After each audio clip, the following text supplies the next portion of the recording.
All right, perfect. Assalamu alaikum, everybody. Welcome to a panel discussion that I have put together here. My name is Ahmed. You guys don't have known me. I've been part of the youth time. We have with us Khalid Hollander. He's been working with us for some time. Also, he's a very well-respected individual with multiple years within the Islamic finance and now also the crypto industry. We've been on things. Khalid, I'll give you a few seconds, an introduction about yourself. Sure. I mean, look, most of my career has been in financial services. So I was head of Middle East banks for Moody's, and that was both Islamic and conventional banks. And I was global head of Islamic Finance. And I come from a more institutional finance, banks, capital markets background. And then 5 years ago, I started investing in startups, and then that found me on my merry path towards Marhaba and Marhaba DeFi, etc. So really excited to be here with your audience and look at the intersection between FTX, crypto, and Islamic finance. Fantastic. And with us, we also have Mufti Ismail Desai. Also, Mufti Ismail Desai is very well known in the Islamic finance sphere. I mean, years and years of working with some really big institutions globally. Mufti Sir, please, could you give us a quick introduction about yourself before we get started on the FTX discussion?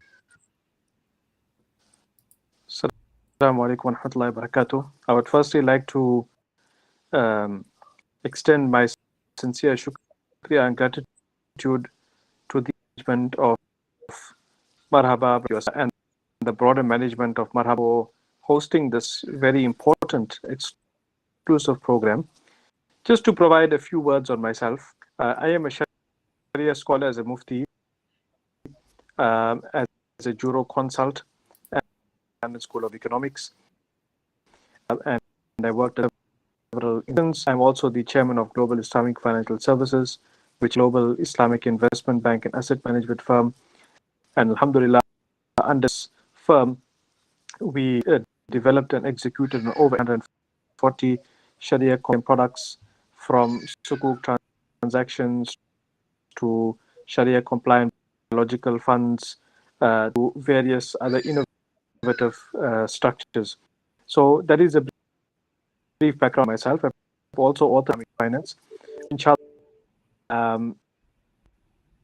will be to the marketing of that. And without any further ado, I'm going to get right into the crust of this discussion, FTX, and what's happened here. I think one of the largest crypto exchanges, the holy grail of crypto exchanges, one of them was this exchange was supposed to be a solution for other exchanges that were falling.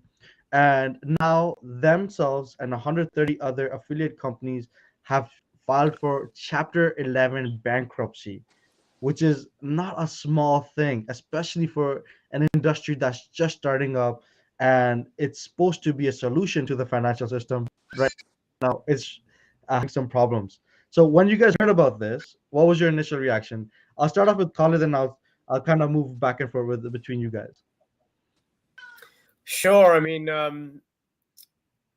what can I say? Shock. Mm-hmm.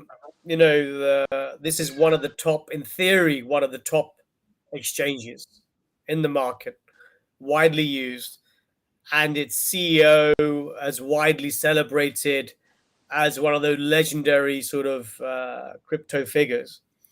Mm-hmm. What has emerged after, really, it's pretty ugly. And what's also quite scary is that you have some of the world's most sophisticated investors that have put hundreds of millions of dollars into this. Mm-hmm. And typically when you invest a lot of money, you have to do a lot of due diligence. Mm-hmm. And the idea that very sophisticated investors suspended their diligence and kept this, fraud. And look, we have to wait for judgment, I guess, but it seems pretty clear that there's massive fraud. And to be honest, it just feels a bit sad that like all the stereotypes around crypto actually seem to be deserved when things like this happen. On the positive, it's still very, very early days. I see crypto, and maybe not so much crypto, but even just Web3 digital assets. It's important not to throw the baby out with the bathwater, so to speak. But Web3 digital assets is as important for trade, commerce, and finance as the internet was 20 years ago. When the internet launched, you had the dot-com boom. 90% of companies went bankrupt, or there were frauds, there were scams, and so on. So it's nothing unique to crypto, just a new industry, lots of growing pains, lots of delusional ideas. And this shakeout should hopefully, inshallah, ensure a better, stronger foundation for good projects, good growth, good teams. But definitely, people have to be aware of the risks involved, and simple things like corporate governance, integrity, trust, transparency, audits, all these basic things. You need them just as in crypto as well as you do anywhere else. But yeah, those are my initial sort of thoughts. This brings up a few questions for me, but I'll get to them right after. Mutisab, your reaction to when you heard about what happened at FTX and with Mr. Sam. So, Bismillahir Rahmanir Rahim, the media and people in general, when they assume that a major financial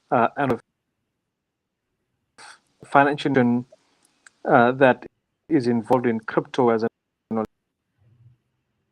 alternative is involved in some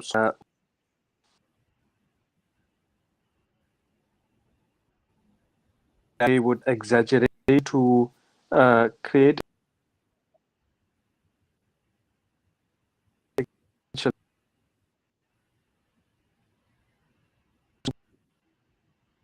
but anyone who makes it needs to provide some bayan, some proof, legitimate proof and evidence. So my first reaction, firstly, was that hype, right? We need to look at the event, then the facts will speak for themselves as the regulators take control of the situation. Secondly, was that I actually think is a very good thing, because whether you're in traditional markets or alternative financial markets, there would always be the good bad actors. And any financial market, it means that either means that the financial supervision is a level that misconduct nipped in the bud, or there's so much of misconduct that them is not good enough to pick up on the financial of the system. So I think it's good, because people will now wake up to what is the real utility value of crypto, Web3, and versus what is simply put nonsensical stuff out there. And my third instinct was that traditional financial inefficiencies are now being accrued to crypto as an alternative.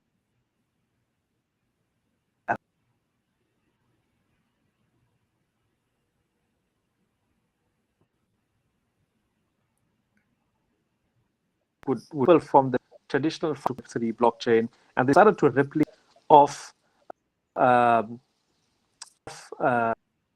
of traditional finance. So what we saw in the 2008 crisis, we're seeing the exact happening now. So we think it's time for, and Islamic finance, in my view, the answers for whether it's crypto or whether it's traditional finance. Islamic finance has the answers, and I'm hoping to have a of substance with my panelists here to discuss the way forward. Yeah, so you brought up in regards to the cusp of this conversation of Islamic finance and it being a solution for this problem. Now, this Kala, I'm gonna start off with you. After this, this lack of transparency and what happened here with the FTX, everything, the Islamic finance could have solved it, or do you think that's just an introduction, but it requires a lot more regulations? I mean, look, uh, Islamic finance has much to offer, but actually, the problem with almost FTX is just way more basic, right? Mm-hmm. Fraud, taking customers' money, using it for purposes for what it should have been used. Mm-hmm. And I think if you intersect with Islamic finance, it's just the concept of ethics and conduct, Mm-hmm. making sure that you do your dealings in an honest and fair way, which, in theory, in an Islamic context, should be absolutely, non-negotiable, right? So if you remove ethics from business, all you get is greed, corruption. And look, there are a lot of people who made a lot of money in crypto and they were willing to maybe look past the lack of transparency, look past the lack of disclosure to say, well, you know what, if I can make 100x, I'll take that risk. And then at some point, Mm-hmm. you're the one when the music stops, you're the one without a chair. And so, yes, of course, a lot of people made some money, but now a lot of people have lost money. So the failings are so basic. It's almost for me like mind blowing. A company, a $32 billion company without a board, without oversight, without disclosures. I was reading the other day that nobody ever met the COO or the CFO. Nobody ever saw his CV. They had a photo of the guy. I mean, these are almost Basic. crazy things. Yeah. And so, if you just have basic ethics, basic governance, Mm-hmm. and those things, which I'm sure Mufti can speak to much more, those things are enshrined within Islamic finance. They're non-negotiable, right? You can't call yourself an Islamically Mm-hmm. compliant institution if you're not practicing a minimum level of governance. But that's maybe more for Mufti to take. Yeah. So Mufta, now the questions to you. Now, your expertise is in Islamic finance. You work with these big organizations with Islamic finance, and you've helped them become what they are. So, how could have FTX maybe enabled Islamic finance within its organization for them to have a better, experience here?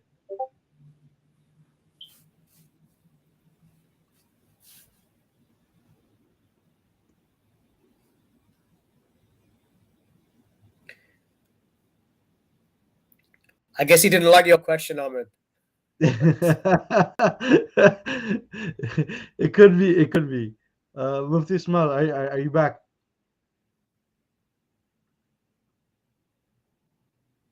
I think he's just reconnecting. Could be a internet thing. It's okay. Technical stuff is always happening. Maybe I'll ask a secondary question to you, Khalid, before I jump over to Mufti. So you talked about how the basics of Islamic finance would have these concepts of ethical behavior, having all these pillars in place for the business to flourish in the right way. Now, from your experience, what would you say specifically from Islamic finance if they had implemented on outside of just basic business ethics could have helped with the initial pillars? You're not really going to like my answer because I mean, FTX should have just been an exchange, right? Uh-huh. It should just be a place where you and I meet and we transact. Mm-hmm. And my money is held there. Yes, so look, I don't think if you're practicing minimum Sharia ethics, again, and sorry to repeat, but ethics around conduct, honesty, integrity, Mm-hmm. transparency, Mm-hmm. right? These things are intrinsic within Islamic finance. You can apply them to any business, not just FTX. Mm-hmm. And if you have a team, and look, this is all, at the end of the day, it's all about people, right? We're not yet at the stage where machines are running the business. But if the people running the business are ethical and moral people, and these can be Muslims, they could be non-Muslims, ethical conduct. Mm-hmm. It's almost like a basic requirement of human nature. It should be. And if you don't have those ethical beliefs, regardless of the source of those beliefs, which for Mm-hmm. us, obviously, Islam gives us those beliefs. But if you don't have any source of ethical conduct or beliefs within your DNA, well, then, greed and corruption are just going to lead you astray. And that's, that seems to be what's happened. Okay. I was leaning a little bit more towards like maybe there could be an a format of how business is supposed to be conducted, like a roadmap. And I think this might be more from Mufti Saab in regards from the Sunnah, where we could take this little guideline and be like, this is what a starting regulatory implementation that needs to be done on all projects or businesses, and how that could prevent all of these businesses from doing something that could make them crash, at least from an unethical, from an ethics perspective. And so, you know what? I'm going to take this now conversation to Mufti Saab, and I'm going to ask him the same thing. From Islamic finance perspective, how do you think, if it was implemented properly, FTX could have been prevented?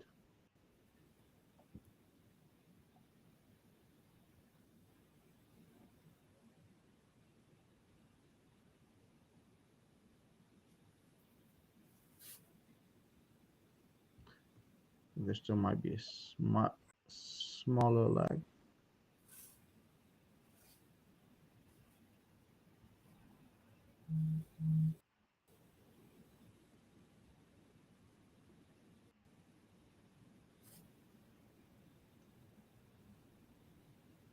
Okay, I think he's still having some connection problem. No worries. So I'll jump right to you.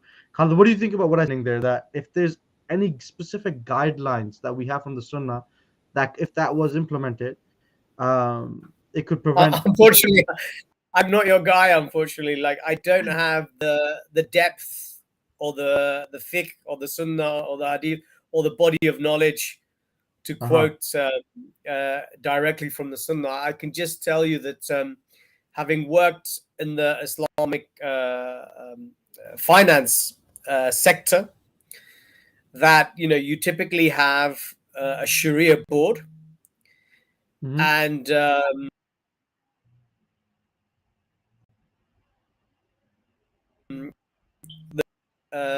of the business. And so that's having a board. Now, in a normal company, you're meant to have an oversight board anyway, who is Mm-hmm. responsible for such things. Mm-hmm. And then in Islamic, you have the double protection of a Sharia board and a regular sort of governance board. Mm-hmm. So I think having oversight over management, executive management by people who are not running the business on a day to day, whose role as a kind of ethical caretaker which is their priority and it's what they focus on. That's something very important in terms of just basic corporate governance is having oversight of the executive team. Mhm. And so, but they had some structure, and okay, so this begs the question for a second part, regulation. But isn't crypto supposed to be unregulated? The whole goal is that there is no oversight body. So now this begs the question: do we go decentralized? Do we not go decentralized? Yeah. So look, I disagree. Like, look, you've got simplistically, let's say, as you say, two ecosystems: Uh-huh. centralized and decentralized.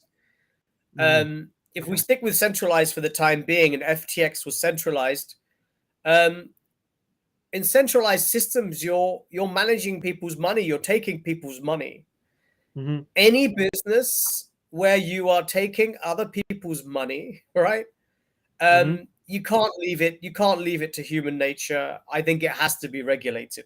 Um, there's no excuse to say crypto is different. Now, DeFi or decentralized finance, that offers a different approach where you don't necessarily regulate everything. If into your smart contract protocols or to your ecosystems, you have ethical or Sharia guidance built in to the code,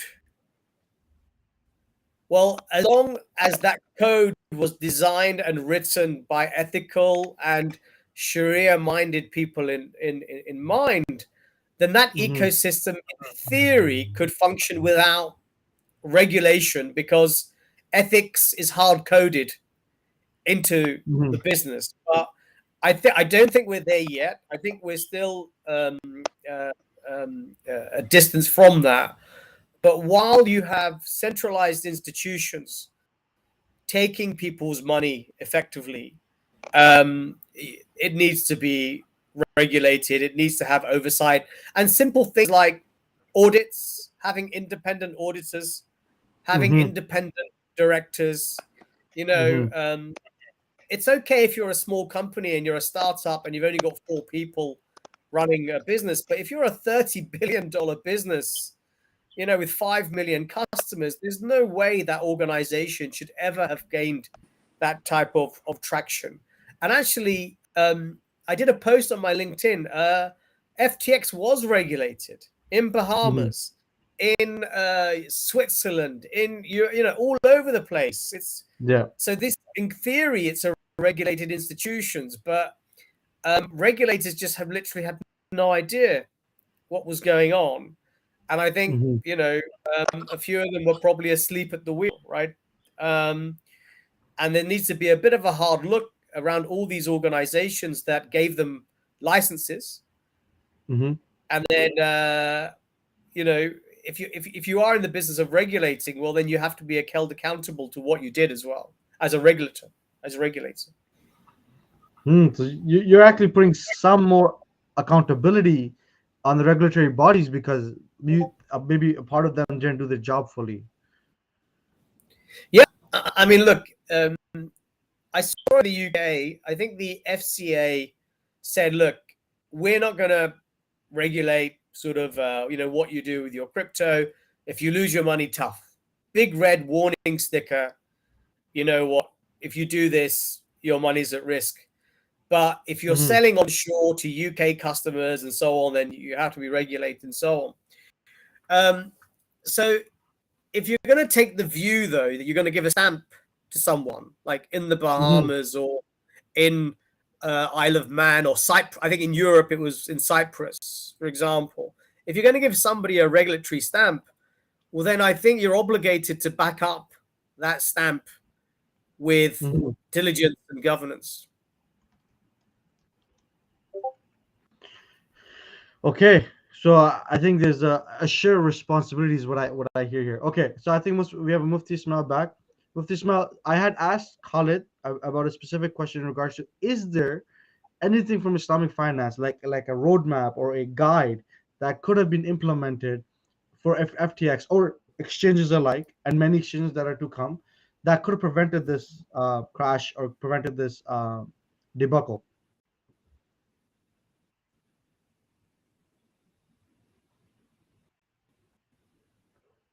I think he's just in general having some, it's South Africa, so maybe yeah, he's breaking up a lot. Okay, no worries. We'll go to the next part of this conversation to back to Khalid. Khalid, now the issue here is that the market has lost trust in these exchanges, and you can see that first because of Quadriga GX, then there's a few other ones, micro ones, now FTX, which is a pretty big one. We're talking billions of dollars. What is right now, what does the sentiment look like for the market, and how can we gain the trust back? Because as an industry, we need to flourish for the future. Yeah, I mean, look, this is a good clean out, let's say. Mm-hmm. Nothing like a good bear market to clean out some of these fraud projects, scam, or even projects that were just badly designed, let's say. Mm-hmm. In terms of recapturing trust, I think it's not that hard. It's just about being transparent. So if there's all this commentary going around, like let make sure you publish your proof of reserves and what you're holding, but proof of reserves isn't enough. I mean, proof of your assets, proof of your liabilities, right? I mean, basically Mm-hmm. publishing your balance sheet. If you're someone who's in this of holding, client money or having accounts, then I think you're obligated just to publish and to show your financial position. I think you're obligated to put in place an oversight governance structure that looks at what you do from an independent standpoint. And so I think just transparency, governance, these things will help bring Mm-hmm. trust. And look, Yeah, not to sorry to sound cut you off there, Laban. Sorry to cut you off. Sorry. Transparency is a no. pretty big word. Let's go into detail about what do you mean by transparency. So audited accounts. So the way Okay. that in real world business, you have to hire an independent auditor, Mm-hmm. and some independent auditors are better than others, and so often you pay a premium for the reputation. Mm-hmm. But getting an auditor to come and publish every month your reserves, your assets, your liability, and then to sign off that they've done an independent assessment of this company, and anybody can go online Mm-hmm. before they trade on an exchange, and they could, or before they put custody into an asset or an investment, they can see what is the financial position. Now, regulations should kind of take care of that. If Mm-hmm. only companies that have independent audits and have Mm-hmm. transparency or publish this information are able to get the license. Mm-hmm. And but because it's kind of, crypto has kind of grown up in a gray area, where it moved a bit too fast for regulators, Mm-hmm. and then some of them got a bit dazzled, let's say, about the numbers and the volumes and and the hype Yeah. factor. Yes. Sam Bankman-Fried was on Time Magazine, or I think Forbes. Fortune, Forbes, the next JP Morgan, and all this stuff. Yeah. And it seems like regulators also bought into some of the myth, Yeah. and the guy got away with murder, I think. So look at just transparency. I know I keep using the word, but okay, audits, publishing Yeah. audits.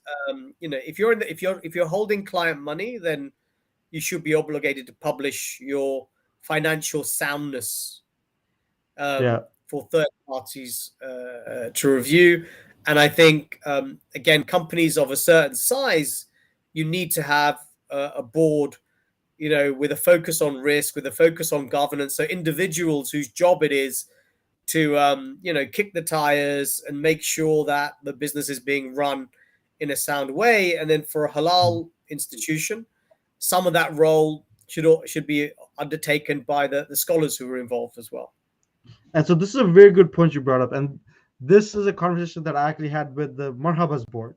Dr. Farooq Habib, in regards to one of the things exactly which impacted FTX could have been prevented by one simple adjustment. For example, the discussion on FTX was using the money that was deposited from the customer to make transactions. And that is a practice which, when I talked to Dr. Farooq about, is that a possibility? And they said, no, in Islamic finance, it's totally forbidden. You have to get a permission if those deposits can be used for anything else. And I was like, by permission, it means the person that has submitted those funds is the one that can only allow you to use them for whatever else you want to do with them. So, I mean, it kind of makes sense that, if you have that regulatory body, and from an Islamic finance company project, that regulatory body would be the Sharia governance board, and they would help implement these things in a place where uh, you can't have these practices in your company where you are over risking yourself to the point that you can have a crash just come in and take over everything. And so this is where I was going towards in regards to with Mufti Ismail, and talking to him about, what is it that, specifically could be implemented, like, there's certain derivative things that we can't do, there's certain practices when it comes to using people's funds for other things we can't do, and all these things were happening for FTX. All right, we're going to go on to the next question. Well, So just on that, look, I mean, mhm, because you've mentioned a couple of things there, derivatives and deposits, yeah, and it's worth maybe just, given that you've been specific. mhm, Firstly, I mean, look, derivatives just wouldn't work, full stop, right? You yeah, couldn't have a halal exchange trading derivatives, speculation, gambling, whatever you want to call it. yeah, With regards to deposits, like, it's in Islam, you have to honor the contract, right? yeah, Now, whether yeah, that contract says you can use my money for X or you can use my money for Y, and I mhm, can't actually tell you what the FTX custody contract has. Maybe in the small print they wrote something that says, "Oh, by the way, we can spend your money on investing in startups." yeah, Probably not, but you never know. yeah, But similarly, like when you go to a bank and you deposit your funds in an Islamic bank, you have contracts, and the contracts say what you can do with the money. mhm, And if they breach those contracts, the regulator will completely destroy them, right? So this is yeah, where uh, in Islam, the contract between yourself, the exchange, and the customer, you'd have to kind of see what was in the contract. And look, if mhm, there's been a breach of the contract, well, then that's like fraud or criminality. yeah, And but you'd have to know what the contract actually said in the small print. You never know, because there's always like 100 pages of documentation, and you scroll to the end, and you just say, "Yeah, I agree," right? Which is the thing. But crypto at the moment probably isn't a space where you can take that kind of risk. And now going forward, hopefully regulators will be more attuned and customers will be more attuned to the contract. But look, if somebody wants to breach a contract, what can you do? It's a crime, right? yeah, yeah. Sharia or non-Sharia, it's a crime. So my brain is turning towards a solution being in this. This might sound really funny. Is a fully decentralized system with a DAO with smart contracts. Now it's a little bit technical what I'm talking about, and I'll come back to you about this. I think Mufti Saab is back. I want to get his perspective on the Islamic finance side of what's happening with FTX. So we were just talking about certain things that Islamic finance would have never allowed FTX to do. For example, the money that's being deposited, there's an agreement that this money is going to be used for something specifically, and you can't use that for anything else without permission. Now, I want to know your opinion. Could Islamic finance have prevented, and studies or practices within Islamic finance from the Sunnah and the Quran have prevented what happened with FTX? Bismillah ar-Rahman ar-Rahim. My apologies for the previous issue with, with the network.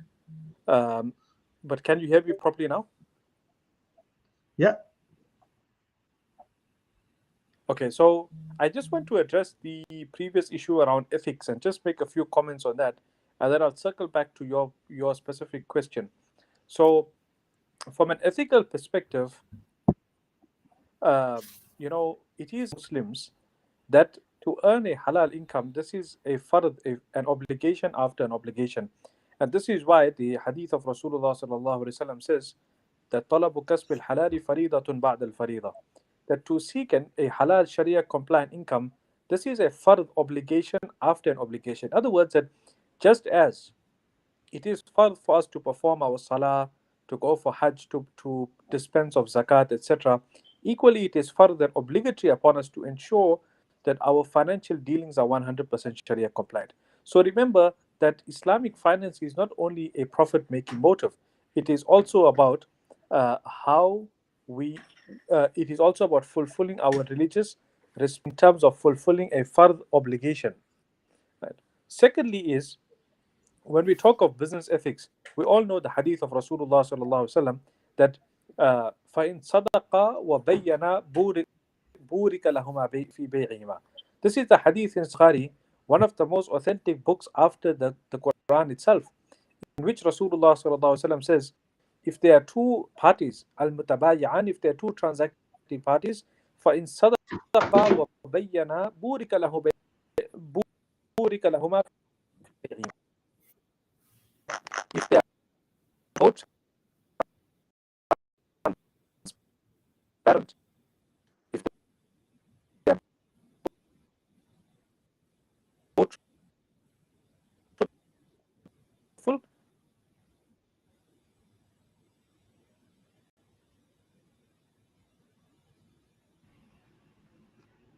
I think we lost him, AJ. Again. Yeah, I think it's the fluctuations of the internet. All right, well, I'll and then we'll come back to this conversation. We were talking about a decentralized, fully decentralized solution for this, because listen, if smart contracts and everything can be implemented properly, we can have a system in place where when the money comes in, it is managed by a DAO, and there's smart contracts in place where the money can't be used for other things. What's your opinion on this? This is where the purity of crypto is. What's your opinion?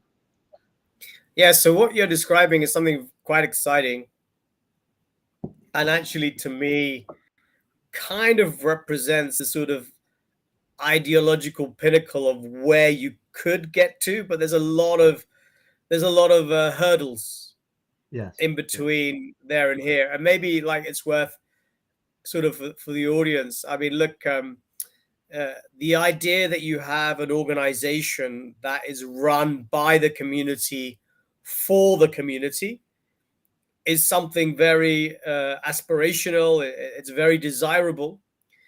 Although you'd have to make sure you have people with specialist knowledge, ideally, to be able to do the governance. And look, the code that you write is only as good as the coder, is only as good as the person writing it. But if you have a body of Sharia scholars, and there are many out there right now who are fluent, not just in finance and fiqh, but also sort of crypto, and there's a lot of younger scholars that are coming up, the learning curve, and understanding the new technology. So if the scholars are part of the creation of the code, that fusion of technology and scholarly wisdom, then yes, you could build a sort of autonomous ecosystem where there's no riba-based lending, for example. Maybe it's collateral without interest, where trading is done in a transparent way, where client money is protected and ring-fenced, and so on and so forth. All of these things can be enshrined in code, which needs to be governed. There's no point, having 3 coders in a basement churning out stuff, because who knows if it's ethical or not. You still need the governance oversight of a governance board and a Sharia board, etc. But once that stuff is up and running, then the token holders maybe have governance rights in that community. And when you want to launch a new investment product, some may be controversial, others maybe not. Maybe you have a body of scholar with Sharia governance tokens, and those are the guys and ladies, who may be allowed to vote or give their view, or even, at the end of the day, Islam to some degree is a decentralized faith, right? And so if a Muslim feels that they can contribute, or towards an ecosystem with a view, maybe all the community has governance tokens, and the community are voting that we want to launch this product or have this business and so on. That's kind of like the dream, let's say. I think human nature is still something.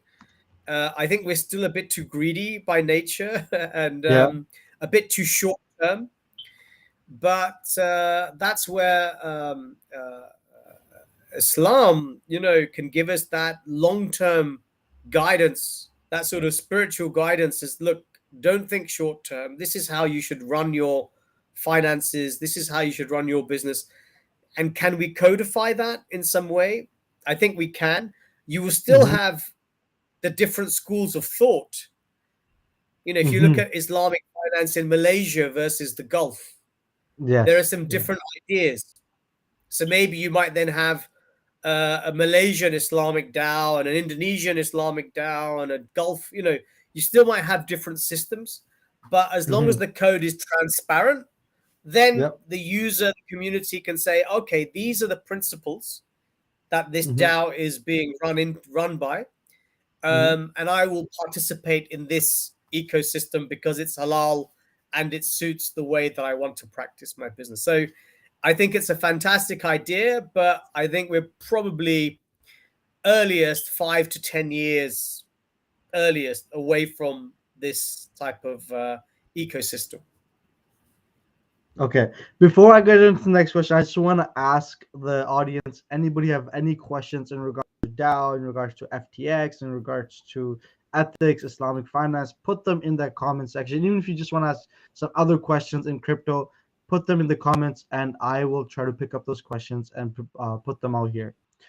So, okay, we have some questions coming in, but bring them in. I'm going to ask one more question, then we'll get into the audience questions. We have about, let's say about 15 minutes or about 13 minutes, give and take. There's a comment. I can see a comment here from Lukman Ahmed, actually, who says, encoding Sharia principles as integration tests in the code base would be a much more scalable approach that would allow increased productivity from developers. That's actually quite an amazing idea. That imagine you had this library of Sharia compliant protocols that you could use like Lego.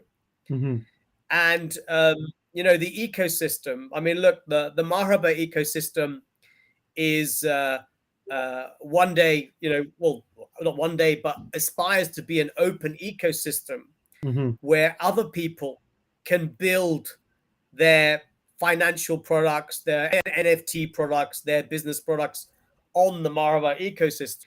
And maybe, in the future, we can have a library of approved tools that then allow people to build their Sharia businesses or their halal businesses on top of like a Marhaba chain or something like that. So I think the idea, it's quite a good one, and requires a lot of investment in building that library.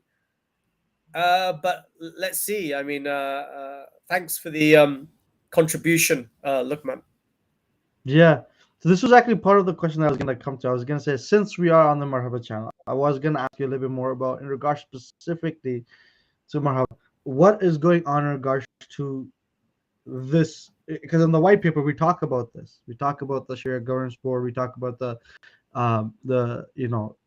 how we're going to be making a DAO with this. What's this look like in the future for us and for the community at large? Yeah, I think, look, it's a bit like what I covered before. It's very aspirational. Look, while we have simplistically a dev team, while we have people building stuff, Mm-hmm. it's not the right time to go fully decentralized, because you need leadership, you need guidance. There's an entire ecosystem that needs to be built. This Yep. super dApp of halal products, whether it's wealth, whether it's gold, NFTs, launch pads, zakat. There's an entire ecosystem that needs to be built. And I'm sure you've heard the phrase, what's the phrase? Too many cooks in the kitchen, right? Or herding cats. If you were to decentralize the development of an ecosystem, I think we'd be here for 100 years, to be honest. Mm-hmm. So what needs to happen is that the Marhaba team, we've got fantastic scholars, we've got fantastic tech guys, we've got business people, you've got a few older people like me knocking around as well. But the confluence of that skill set means that these guys can build something that is community focused, halal focused, and hopefully one day can be that kind of, call it, safe space. And just to highlight, look, halal ethics isn't just, won't just protect Muslims. It protects everybody, right? If Yeah. we think about community first, if we're trying to protect people from investing in things that are too risky, if we're trying to make sure we have full transparency, I mean, ethics is for everyone. It's universal. Mm-hmm. And so one day, inshallah, in the future, when everything is built and everything is ready and everything is tested 150 times and we know that it runs, right? Then we're ready to let it go like a grown child, into the ether and find its own way with the DAO. But it's very aspirational, but I know the team are driven to try to hit that goal at some point in the future. Yeah, and this is the reason why I'm laughing, because I'm part of the team and I'm like thinking about all the various things. Now, we I think we don't have much more time, and I don't think there's any other questions or specifically about what's going on here. What I'm gonna do is any question that does come up after, we can do maybe a second series to ethics in Islamic finance or just finance and stuff like that, and maybe answer them there, or we'll answer them in our Telegram groups. So guys, do check us out on our Telegram and whichever social media you're watching it us on. Like, follow, whatever it is, share, subscribe, whatever it is there, friend us, whatever it is. Do that. I want to give Khalid um, a last few minutes to you to just wrap up this discussion about FTX, wrap up about how we could this needed to happen for us to become the future of crypto, and how the future will play out for this. Sorry, you cut out for a second. Sorry, about FTX. Apologies, I missed the Yeah, question. Can you repeat? yeah. So I want to give you last few minutes. Just go over Yeah. to summarize this entire discussion about what's happened with FTX, how it was required to happen for the future of crypto, and how we need to start looking into more ethics behind how these businesses, exchanges being centralized or decentralized, need to be working for the future. Yeah, I mean, look, just to sort of recap a bit. I'd like to think that ethics. I remember when Marhaba kind of launched, the idea of ethics and crypto didn't seem like natural companions, right? Mhm. And I think people have understood that actually, it's such a new space. You can be quite vulnerable to the lack of ethics of founders, teams, so I think, projects that think about ethics, that put ethics at the core of what they do, that are willing to engage the community and what they do, how they do it, why they do it. A lot of it goes with I guess, I hate to use the word faith, but these are human beings, and you need to have faith in the people that you're working with. Look at the projects, see who stands behind them, see who's involved. And for a halal project, I mean, look, even in institutions where you've had a Sharia board, like banks, you've still had problems. You can't just give the Sharia board the responsibility for everything. It's just not possible. It's one check and balance, but corporate governance is probably the most important. Having people independent who have oversight and build these new platforms going forward with ethics in mind. But yeah, look, FTX, terrible event, lots of lessons to be learned. But I hope the Web3, the halal space, the DeFi space will emerge stronger because of what's happened. Okay, I think we do have a minute for one more question, and it just came up. How does a project go about setting up a SGB for their own project? I think this guy wants free consulting. Yeah. I mean, look, Alhamdulillah, there's a number of good scholars out there now. Actually, I mean, part of Marhaba's ambition in to be that ecosystem is that, look, if you want to build a product and list it in our ecosystem or integrate into our ecosystem, well then our SGB will review your materials, your documents, obviously not for free, right? But we want to be an ecosystem enabler for other projects, for other entrepreneurs, for other people that feel they have an idea. And we're not yet there yet. Marhaba, like I know our SGB spends oceans of time reviewing tokens, right? There's a lot of work, but in the future, all of the ecosystem products should be available for other ecosystem players. But yeah. Yeah, I think I can chime in in a little bit of this also, is that as an organization, you need to first of all figure out what's important for yourself.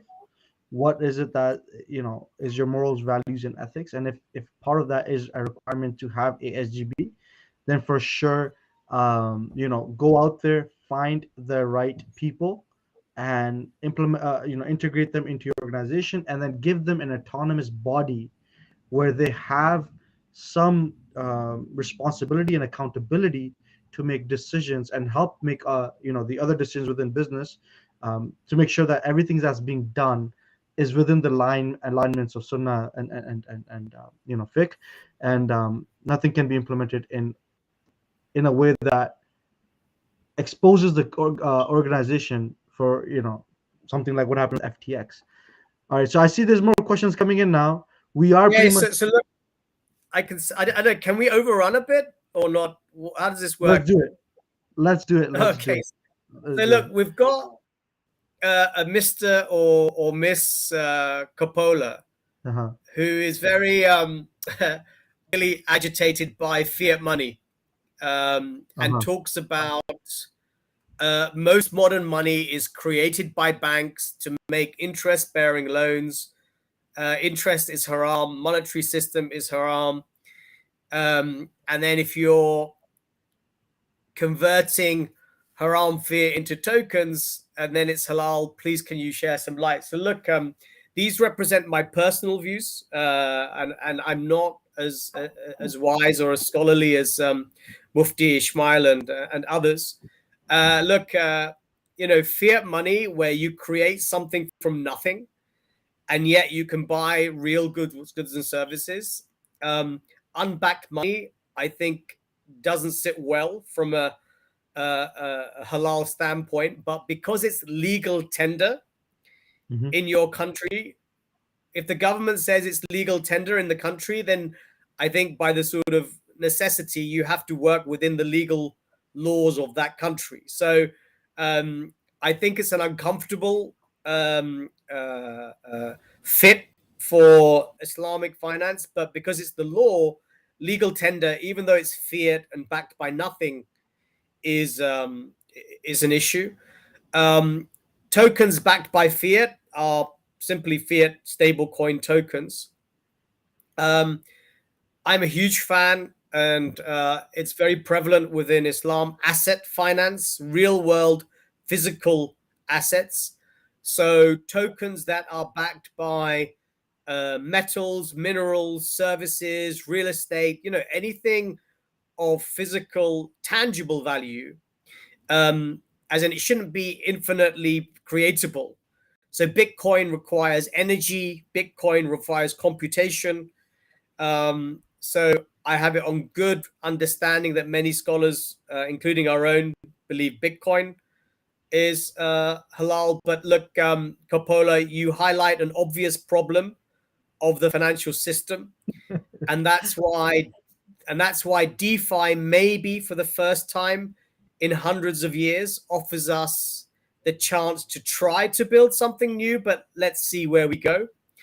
And then Lukman has asked a question about simplistically, what does Marhaba do that's useful, right, for users? I don't want to turn this into a pitch session for Marhaba, but look, the wallet that's available on App Store and Android, etc. Everything within the wallet is screened by the SGB to make sure it's halal. But look, I wouldn't necessarily recommend it's a good time to get into tokens. And I think something really useful we've done is to launch physical gold and silver. Now, if you're worried about inflation and you don't like crypto, you know what? Physical gold is probably a good place to start. And there, Marhaba has teamed up with a regulated bullion provider in Australia, 50 years of history. So you can buy physical gold through your phone. Keyword here is regulated. Keyword here is regulated. Very well accepted. I mean, look, it's 50 years of history around gold, and you can buy it through your phone. So that's one thing. But even just the wallet itself, there's a lot of functionality in there. And in the future, what we hope is that we will have real estate backed tokens, maybe even venture capital backed tokens, stuff that ordinary people don't have access to. But if we can tokenize it and make it easy, and it goes through our governance process, ideally with a regulated asset provider, we would love to live their assets in the ecosystem. So I hope, Lukman, that just sort of indicates we are, putting crypto in a box right now. There's still a lot of other things that blockchain technology is useful for, and that's part of the Marhaba mission. Yeah. And one thing to note is, and even if you go into our white paper, and I know this discussion is not specifically about Marhaba, this is supposed to be open, but this is something you get other people look at their management is structured. What's their governance look like? What's their hierarchy look like? And you'll start realizing that if this organization has a structure in place for longevity of success. I think that's a majority of the question. Thank you so much. Yes, is the product that we're about. Yeah, I think that's much of the discussion. We do want to see where how this is out for FTX. If you guys want another conversation, another live about FTX and others in general, let us know. Put them in the comments, and we'll try to fix another one And for sure, next time, make sure that we can have Mufti Saab all ready to go. That covers most of it. Hope you guys have an amazing day. And from our side, take care of yourself as always. Assalamu alaikum. Wa alaikum salam. Thank you.